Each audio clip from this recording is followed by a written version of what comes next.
Isang araw, ang luto namin is adobong itik. Ngayon naman, tinolang manok naman. Para maiba naman siya.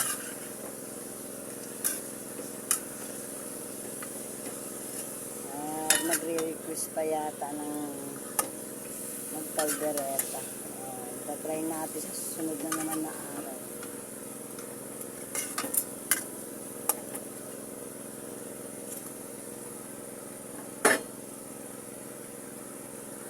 Hintayin na natin siyang kumulo at lumambot.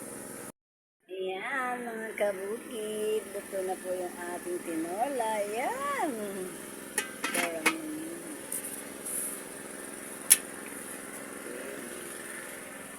Ayan mga kabukid, nakapagtanim na po kami ng talong. Ayan, at itinanim na din doon sa gilid ng mga bakod, ang mga papaya. May natira pa dito na pailan-ilan na lang. Ayan.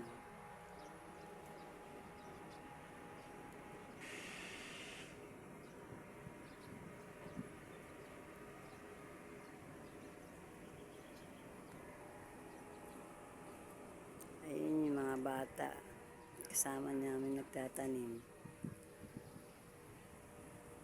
Ayan po mga kabukid. At hindi na ako lumalapit dun sa kanila. Sumasakit ang ulo ko sa init. At heto, nandito lang po ako sa Pogo. Pero ayan, nandoon po sila sa side na to. Matatapos na nila yung pagtanim doon sa mga talong. Yung mga talong po ang inuna mo nang tapusin. Pero syempre, dahil sa dami ng ating punla na talong, ayun, siguro yung mga alanganin dyan, aantabay yan dito sa kabilang side. Ay, yung nakabakante na yan, lalagyan na lang daw po yan ng talong. Kasi marami pong punla yung talong marami sobra siya.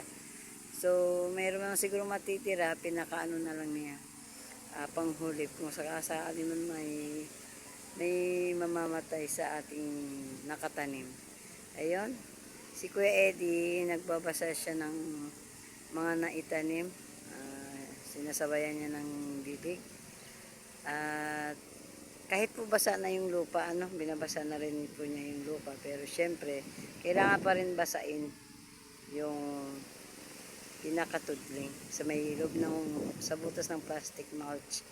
Tapos yung dalawang bata, sila po yung nagtatanim, at yung si Ped nagbubudbud ng punla, at si Tong naman, siya yung nagbubutas dun sa tudling.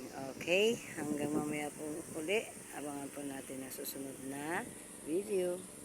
Ito po, mga kabukid, ang ating siling panigang, pantanim na po talaga siya, kaya medyo matibay na siya rito sa tray natin. Ayan, pantanim na talaga siya. Siguro mga ilang araw pa ang ating pagtatanim, mga 2 to 3 days pa siguro dito sa ating sili. Kasi sabi ko nga po, dahil mahaba yung ating tudling at malapad ng bagya, so tatagalan tayo talaga. Dapat 2 bata at saka itong 3 tao ang magtutulong-tulong sa pagtatanim. Ayan po sila. Kabukid,